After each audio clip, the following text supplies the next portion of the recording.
I'm John Waterhouse, and this is the original Science of Mind as taught by Dr. Barbara Waterhouse. Thank you for joining in this class. If you haven't joined in others, they're all available on our website at cslasheville.org. That's cslasheville.org.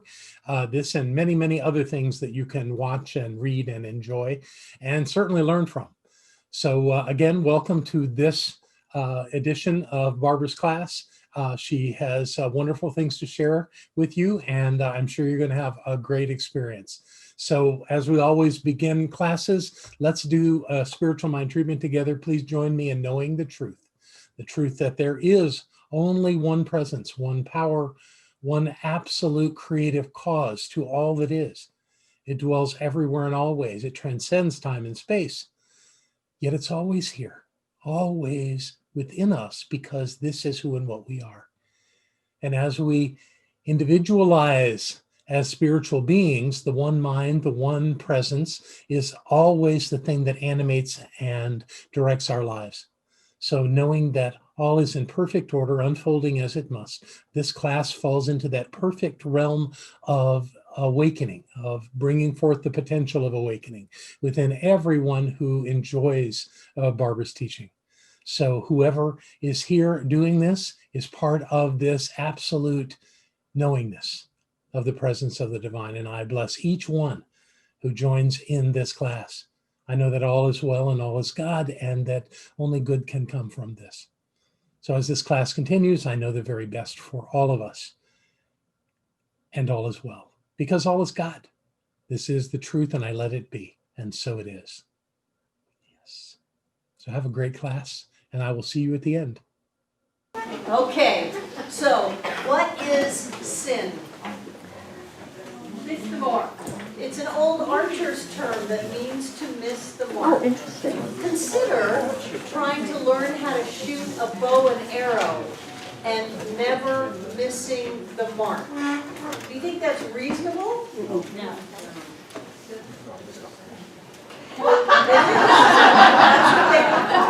You know, like golfers call for archers when they miss the mark, they would call sin. It didn't have it didn't mean you were going to burn forever. It didn't mean that you were a terrible person. It meant that you missed the mark. And again, do you think that it's reasonable for those of you who have high expectations of yourself? Do you think that it's reasonable to expect yourself to do anything without ever making a mistake? And those of you who think that it is appropriate, consider that you're a really harsh taskmaster. You're going to miss the mark. When a plane goes from point A to point B, let me make it A and a B. Anybody ever flown on a plane? You think you're flying from, let's pick a place, LA to San Francisco. You think you're going like this, don't you? No. Never. Never. When a plane goes from point A to point B, it goes like this. Sure. No, it just auto-corrects all the time. You're going towards something, but you're not going to hit it spot on, especially if it's hundreds of miles. You're going to go off. And then when you go off course, it's not, Mayday, Mayday, we're going to crash. No.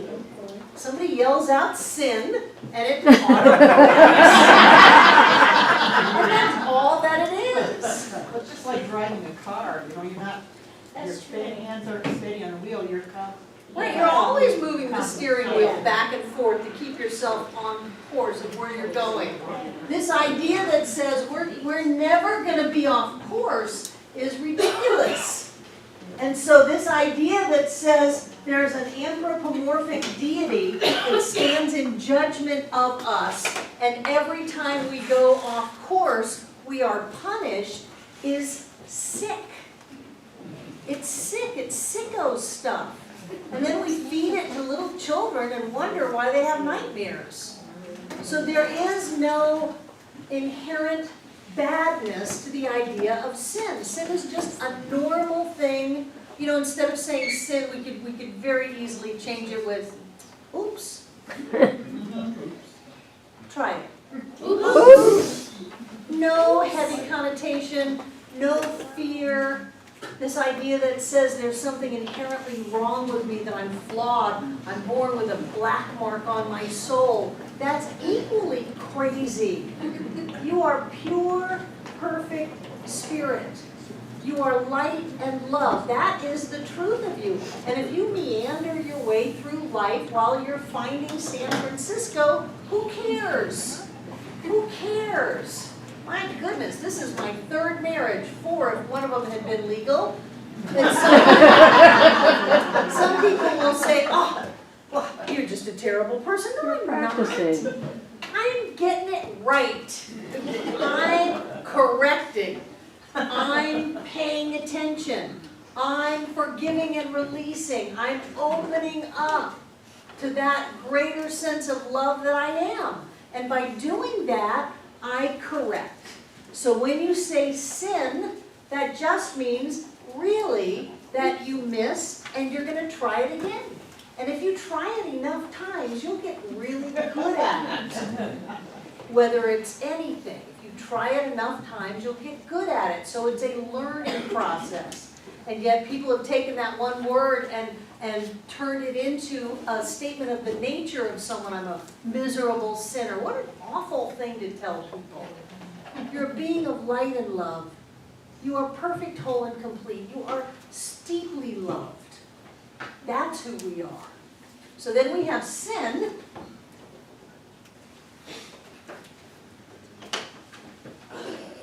And that takes us to, using a better marker, that takes us to heaven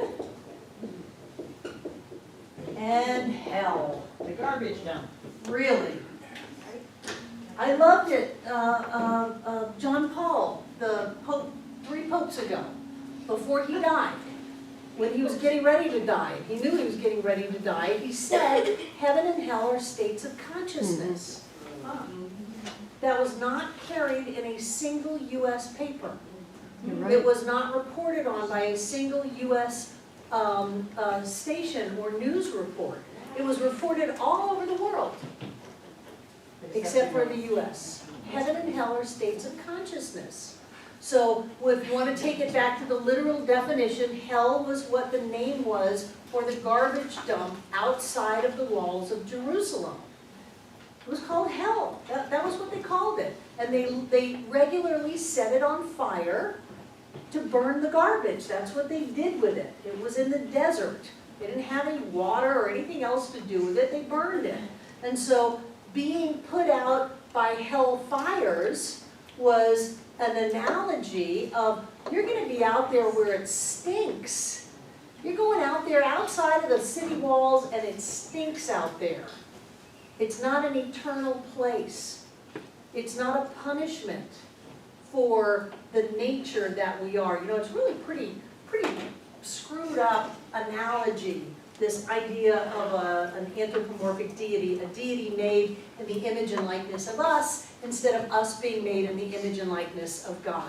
So we take the worst of us and we create an all-powerful being out of it, and then we're set up on planet Earth to live our life as a test with no rules, no practice, no oops. And if we make any mistake at all, we are punished eternally. You know, even the strictest of parents don't raise their kids that way. There is no flexibility in that model. And there's a lot of mileage that has been gained through traditional religions for just blanket making people wrong. You know, and even in Hinduism, the value of the individual was very, very small. Hinduism is all about the oneness. It's all about spirit, and the individual value is very small. So it was okay to say, well, life is suffering, just suck it up and look for God. And that's what life is about. But then you get into more of a Judeo-Christian mindset, and you have more of a value of the individual, so the control is set up, you are wrong, you are bad, and to redeem yourself, you have to somehow achieve these goals that, for me, I never really knew what was going to make it work.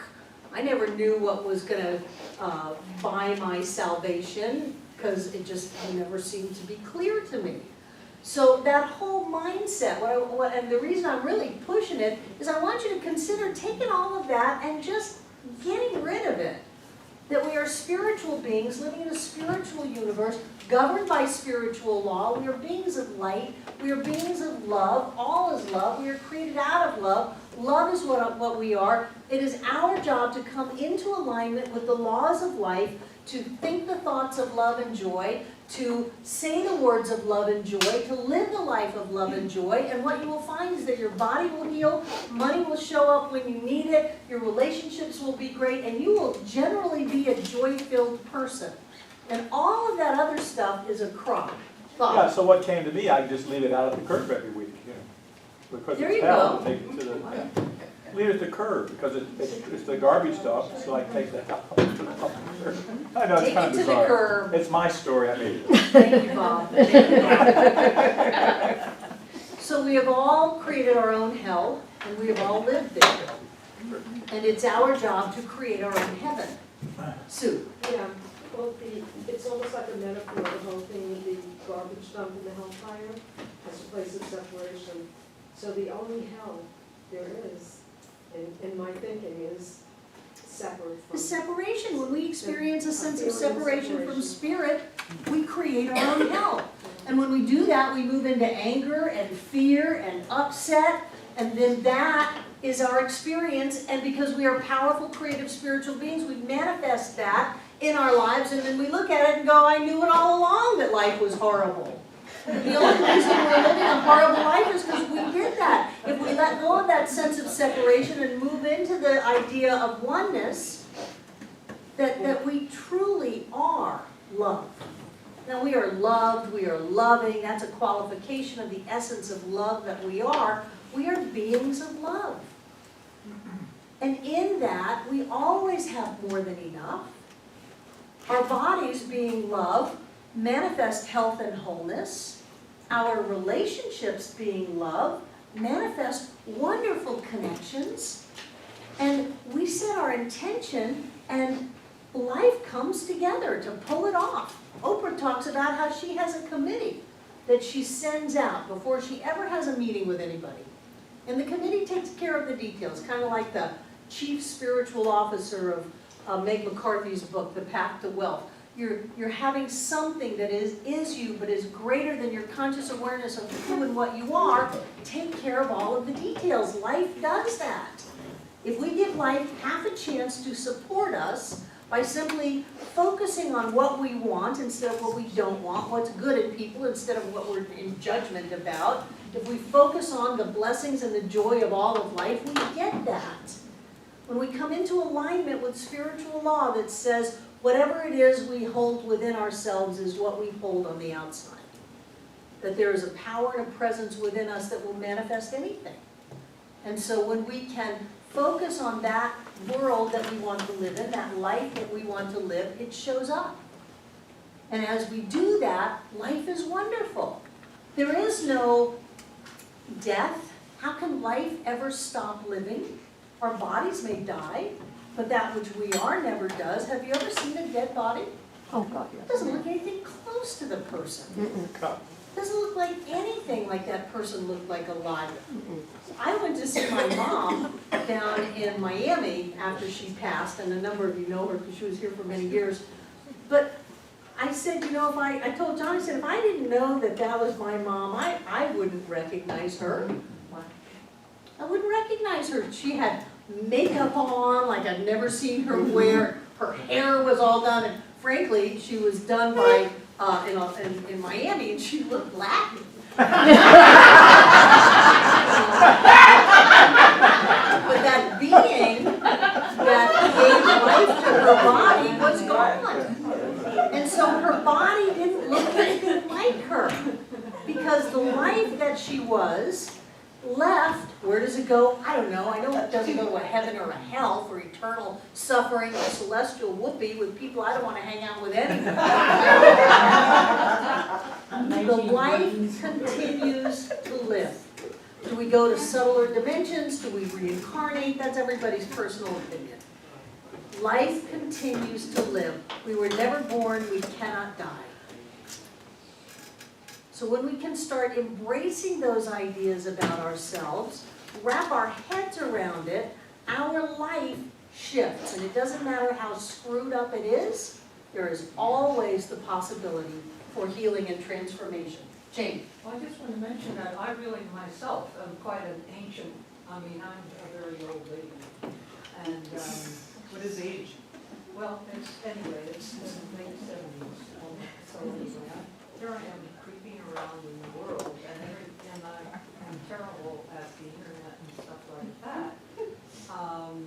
Yeah, and what I've been doing recently, I started reading Debbie McComber. These Harlequin romances. I've never read a romance in my life. You know, I've always read. Well, I'm glad you have that in your life. Watch out, because you're creating an energy that's going to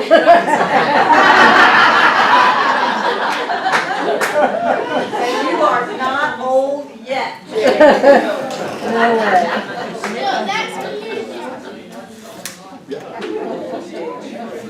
How old is Betty White? 93? 93? So, we've got quite a ways to go.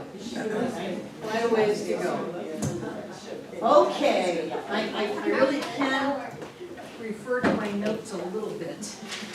I've got 4 pages of notes here. There's no power in the universe that wishes us to be sick, suffer, and be unhappy. What is this idea of self-choice and freedom? We talked about this a little bit last week, and we had a chance to read about it. If we are created from an infinite cannot be limited and still be an infinite, right? Everybody's got that. So within the infinite must be all possibility.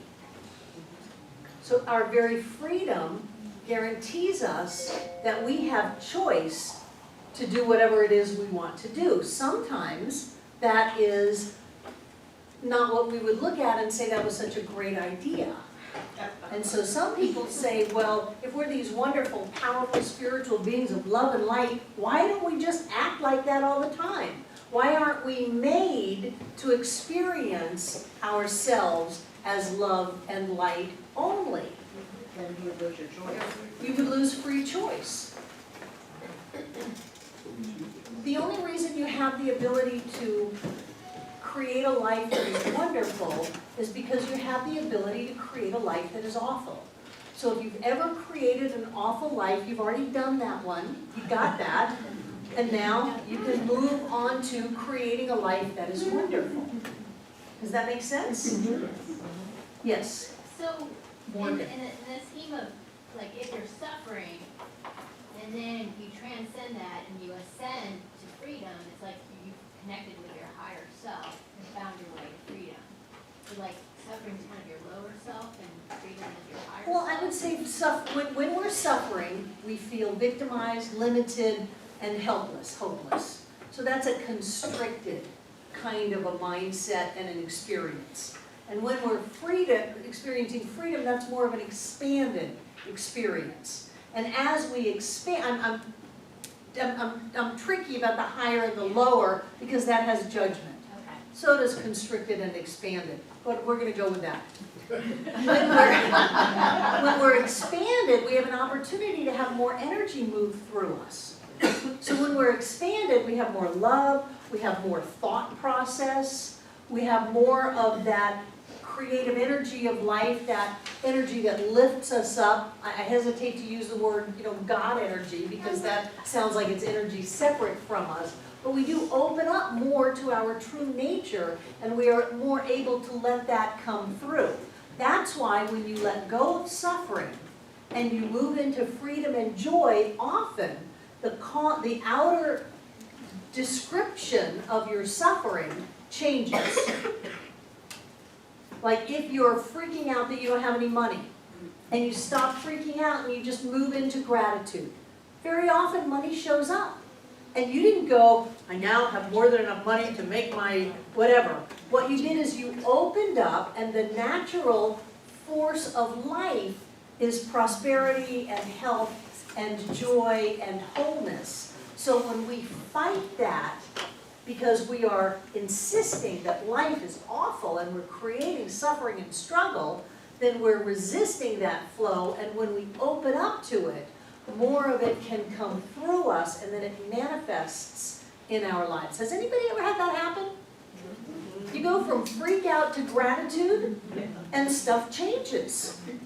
It changes. Ernest said, and he quoted Sri Aurobindo in this, he said, transmute,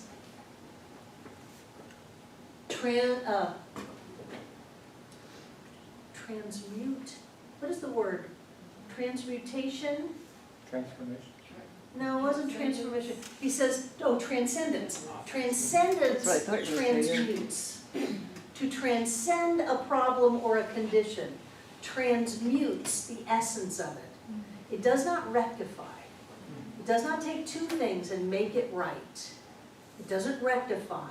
It changes the nature of it. To transcend in consciousness transmutes the nature, the essence of the circumstance. It doesn't, you don't figure it out and figure out how to make this person concede on this part of the deal and this person concede on this part of the deal and then get them to work together and sign a contract. It doesn't work that way. You transcend by moving into gratitude, into love, into joy, into seeing the perfection, the spiritual nature all around you, knowing that everything is wonderful inside of you, and then things shift. Circumstances change. People who said that they never would do something, they do it. Things that were impossible to happen, happens because you've shifted the consciousness and the energy coming from you into your life, and your life has to change. It just has to change. Bob. Yeah, I thought of an example too, like a lot of times people say, I got a problem. And well, what is the problem? It's really an opportunity.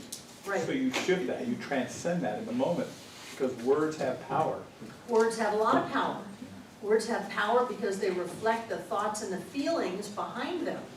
So instead of, this is awful, I'm never going to find a way out, I know that only good can come from this. This or something better is happening for me. I'm experiencing a great life. Something wonderful is happening. You know, and if you do that, and if you really stick with it, you will change the nature of the problem. And then in hindsight, you can go, oh, well, of course, it was like that all along. Was it? Was it like that all along? Or did it change to come into alignment with your new idea about it? How many times have people sat on my couch crying that they're not going to be okay without this person, and then it's only months later they're going, I'm so glad I'm not in that relationship anymore. I'm so glad I don't have that job anymore. I'm so glad whatever. But in the moment when we're constricted, we create our own suffering. We blame ourselves. We find something wrong inside of us. We project it onto other people. We blame and criticize other people, and we create our own hell. Don't do that. If you find yourself in hell, remember that you put yourself there and figure out a way out. Shari. Yes, and this might have been covered, but if our innate nature is the love and the light, why is it so hard to be love and light and so easy to be constricted? It's not. It's just learned behavior. Being in love is so much easier than being in hate. Being in light is so much easier than being in darkness. A lot of people just don't know that it's an option. One cool thing is if you've always been in darkness and you get one glimpse of light, you'll never believe the darkness again. Never believe it again. Nope, there's something else going on here. I don't know what it is, but I'm going to look until I find it. And how many of us can describe our spiritual path as that? There's something, I don't know what it is, but I'm gonna find it. It's better than this. Life is not meant to be this hard. We are not meant to be miserable all the time. There's gotta be something better. Pardon me? There's a pony in there. There's a pony in that poop somewhere. I'm talking about a dog eating her toy.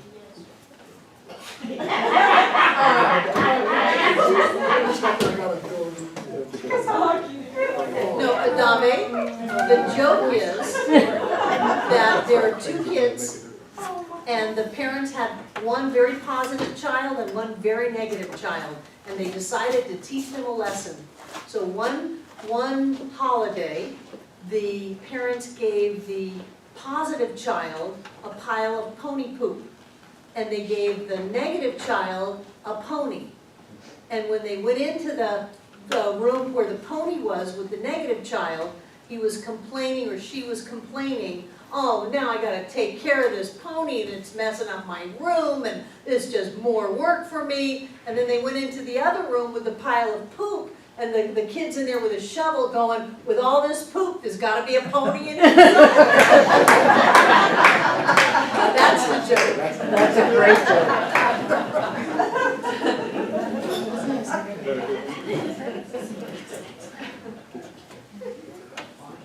So part of coming into awareness of our true spiritual nature is coming into alignment with the God life that we are meant to live, a life of health and happiness and wholeness, of peace and joy and love.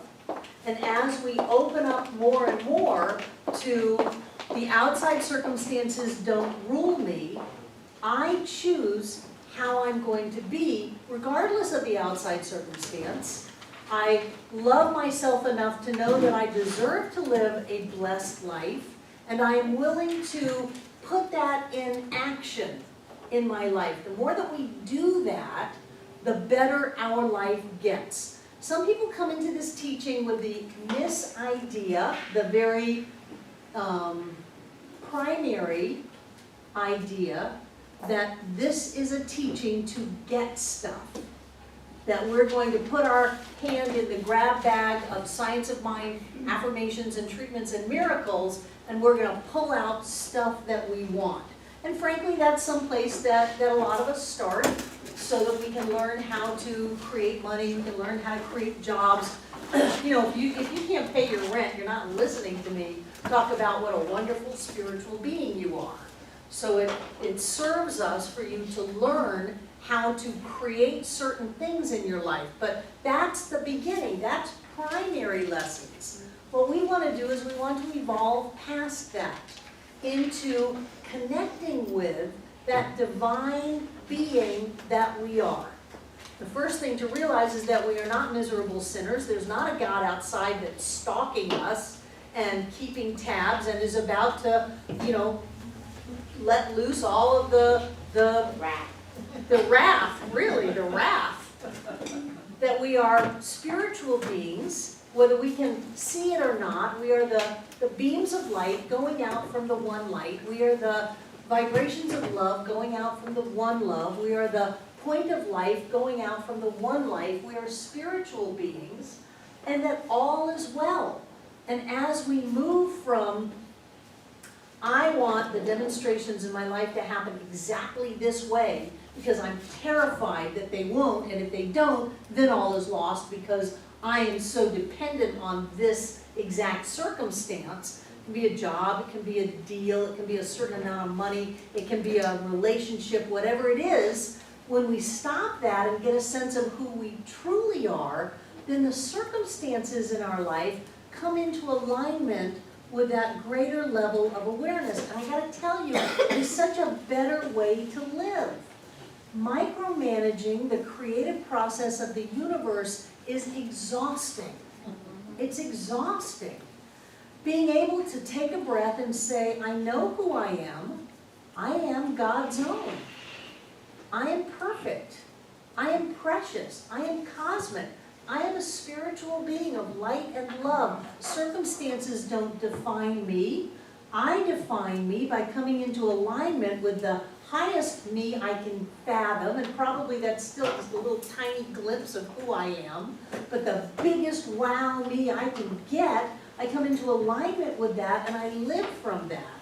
So if somebody wants some extra attention, instead of, I only have limited energy to give, you know, and this person's just trying to suck the life right out of me. You know those vampire people that just, their ego is so big and they just want me, me, me, me, me. I don't have anything to give. That's a limited view of me, and it creates suffering in my life. When I get that I am a being of light and love, and of course if I have an opportunity to be generous, I should take it because it serves me to expand into a greater level of awareness. I had no idea I had that much love to give. Here, let me practice on you. Because I have an infinite supply. Do you see the difference? So when I live from that, and I'm able to give, I remember when we were doing those random acts of kindness, and people would go and Dan was telling stories about going around and putting money in or was that you? Were you putting the money in cars in downtown Asheville? No, that was there. Dan was going around up and down streets looking for meters that were about to go empty, and he put the money in because he felt good about that. So when we can give instead of say, well, I don't have enough to give, I don't have enough energy, love, ideas, opportunity, compassion, money, whatever, I don't have enough to give, then we restrict our sense of self, and the circumstances in our life come into alignment with that restriction. And so, you know, that's where you get the even that which they had to is taken away. That parable of the talents, but we're not going to go into that. Do you have your hand up? No, you just got it up like that. Okay, so as we raise our vibration and transcendent consciousness to a higher level of living that says, I am a spiritual being living in a spiritual world governed by spiritual law, that's when the physical healing, the prosperity, and the happiness show up. And in my opinion, that's when we jump completely out of the realm of, are you holding on to your illness or your limitation? I love it when Abraham says, you're arguing for your limitation. Do you hear yourself? You're arguing for your limitation. We don't want to argue for our limitation. We want to move into that greater sense of self that we are. And then we want to have the audacity to see it in everybody around us. And if we don't see it in the people around us, it's not them, it's us. What is it inside of us that we need to transcend? Oh, well, did you see that? They did something wrong. No, they didn't. Oops. They're finding their way. They're making a course correction. That's all that's happening. And if we're standing in judgment of them, it's because we have a belief that we have done something wrong. Oops. Marriage 1. Oops. Marriage 2. Oops. Bankruptcy. Oops. Getting thrown out of my first church. Oops. Course corrections. That's all that it is. And when we can do that for ourselves, it's so easy to do it for other people. And then you want to talk about heaven on earth, you want to talk about changing the course of history and all of humanity, that's the way that we do it. There's something floating around on Facebook from, I think it's Thich Nhat Hanh, that says the only way to have peace in the world is to have peace within yourself. And he went on and on and on about it. I shared that. That was great because we start inside of us because everything else is a reflection of that which we are. I love this chapter because it's all about you. It's all about you. It's all about how to live your life in such a way that you are experiencing heaven on earth. You are the one who is creating a life that is blissful, and it may not look anything like you thought a blissful life would look. You may not have the partner that you have today.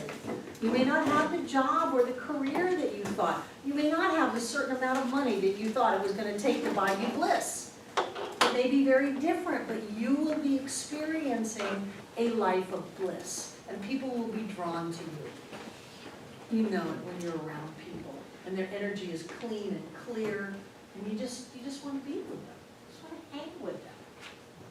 That's you. Isn't it true? Yeah, that's true. Questions? Judith? It's not a question, it's an observation. I got a letter earlier today, an email, from someone who went out to the Blue Ridge Parkway last week, and she wrote to me and said, you know, the trees weren't that nice. And I was sitting here and I was thinking about that, and I thought, what I try and do, and what I've learned, one thing from you, is not only to see what I see, but to see the potential it has. Right. And then I can expand on that and make it look like the beautiful thing that it is. And any of us, all of us, can look at something wonderful and make it awful. Mm-hmm. Any of us can do that. Any of us can go out on the parkway and see shades of brown. We can do that. We can actually make our brain see that. That's what depression does. It Yes. takes the color away from life. So we can do that. So when I laughed very superior just then, I gotta look at myself and say, I do that. I have this fantastic life. The child that I was had no business growing up to have the life I have today. I have an amazing life. John's home. He's been gone 5 years. And so the flip side of that is John's home. you're gonna what?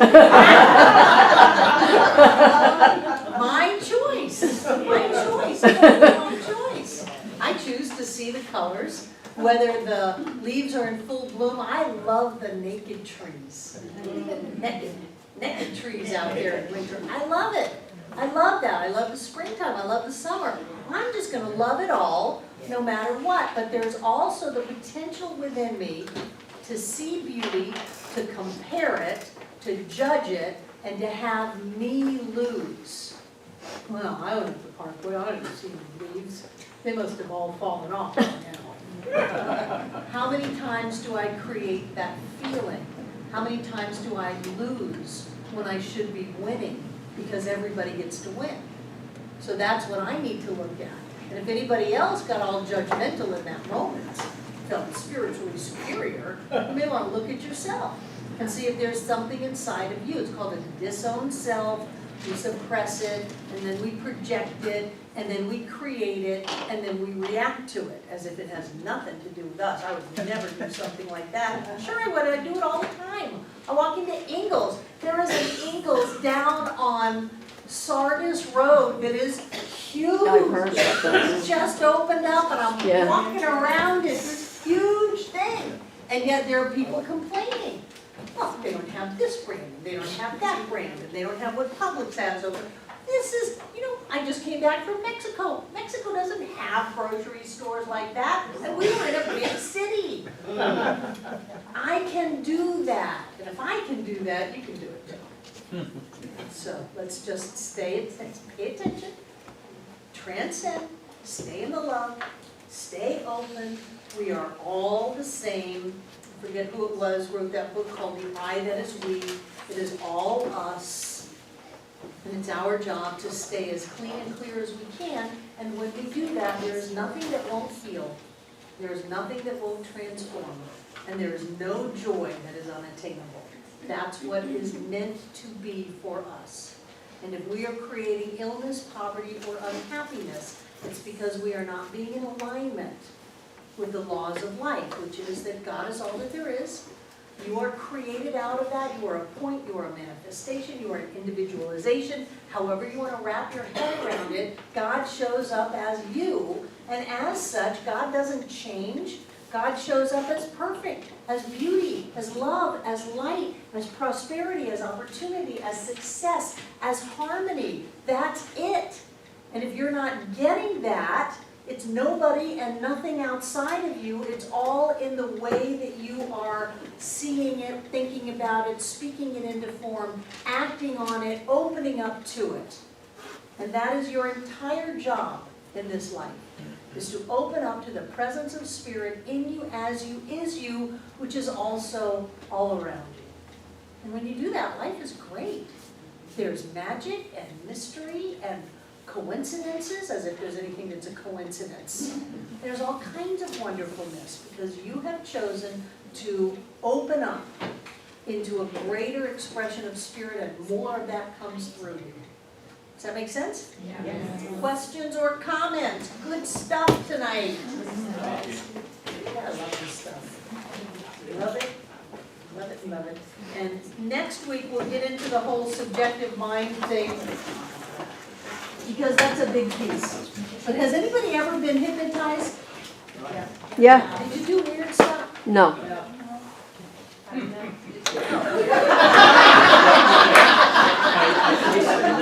To stop doing weird stuff.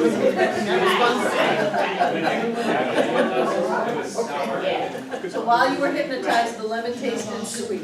Yes, that is the power of your subjective mind. They take people that are hypnotized, and they, very standard hypnotist, I don't want to say trick, because it's not a trick. Example is they take them and they put their heels on one chair and the tip of their head on another, and then they have 4 or 5 people sit on them. They tell them that they're a board, a stiff board. And they have people sitting on this person. And it's nothing.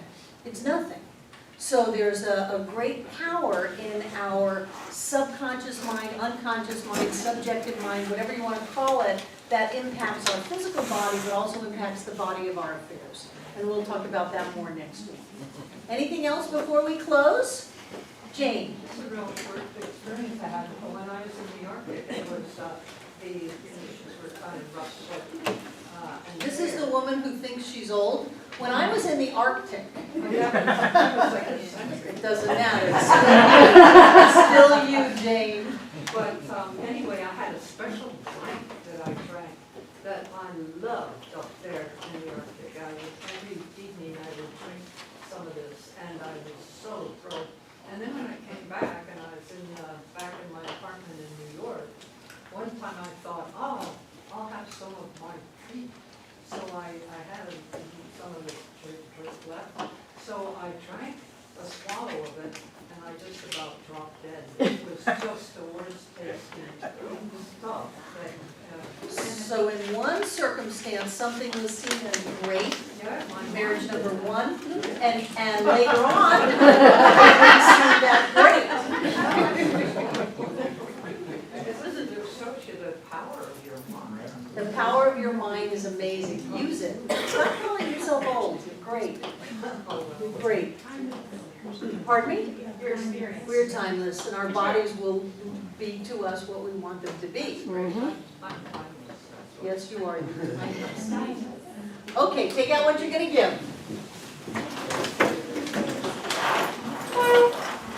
This class is offered on a love offering basis. Put love in the baskets. Appreciate it if you put a little money in the baskets. Those of you who give regularly to this center, everything that we have is yours. Thank you, Jane.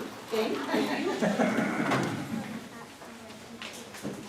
And as we hold this gift, what I know is that we live in an abundant universe. We are rich and blessed in this life. What I know is that God is in this place, and Spirit is abundance and prosperity itself, the infinite, forever expanding, permeating, penetrating, and filling the interspaces of the universe. We live and move and have our being in riches and richness. And so we give from that sense of fullness, knowing that as we give, we are setting spiritual law in motion, and the only thing that can happen is that it takes what we give, multiplies it, and gives it back. Whether it's money or whether it's love, whether it's a hug or a smile, that which we put out into our world comes back multiplied. And so right here and right now, we get ready. We open up our minds to know that God has ways of giving us money that we've never even dreamed of yet. We open up our hearts to know that each one of us deserves to live a prosperous, abundant, joy-filled, healthy, happy life. And then we open up our hands and let the gift go, paying attention and expecting and experiencing all that life brings back to us. I know that each one of us comes together this night to make this Center for Spiritual Living everything that it was ever meant to be. It is a place of peace, a beacon of light, a tower of strength, and a fountain of wisdom that touches the lives of all who call it home. And so it is. So it is.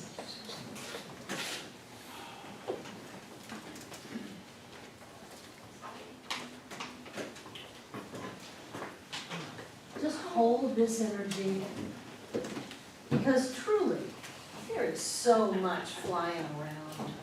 There's money flying around, there's opportunity flying around, there are ideas flying around, there's love flying around. And we want to be open to that. We want to be able to experience that. We don't want to pretend like this isn't important. This is very important. We are setting spiritual law in motion. We're coming into alignment with the laws of life. And we are demonstrating the experiences in our life. So right here and right now, I know that everything in these baskets is blessed. That every time we give, whether it's money or a hug or a chance, every time we give, that which we are moves through us into our world. And because I love color, I see it as a golden light that fills up this room from the floor to the ceiling and all between the walls. This air is rich and blessed with God as us, and as Spirit moves in our life, stuff happens. So right here and right now, we are touched, we are blessed, we are healed, we are quickened, we are awakened. And then Spirit's got to move on out. No matter how great the place does not contain that which Spirit is. So off it goes. I see it as circling this world, touching, blessing, healing, awakening, quickening every being on this planet, to remind all of us that we are spiritual beings living in a spiritual universe, governed by spiritual law. And then I see it shooting out into the heavens to continue its endless journey. I know that that energy touches all of us here tonight, everyone who has ever been here and everyone yet to come. And so it is. So it is. I love you guys. Have a great week. So thank you again for joining us for this class of the Original Science of Mind. I'm trusting that you had a glorious experience and learned a lot from Barbara's teaching. And please go to our website and enjoy a lot of other things that we have to offer. And I'm sure that all is unfolding as it must for your highest and best. Have a fantastic week, and we'll see you again.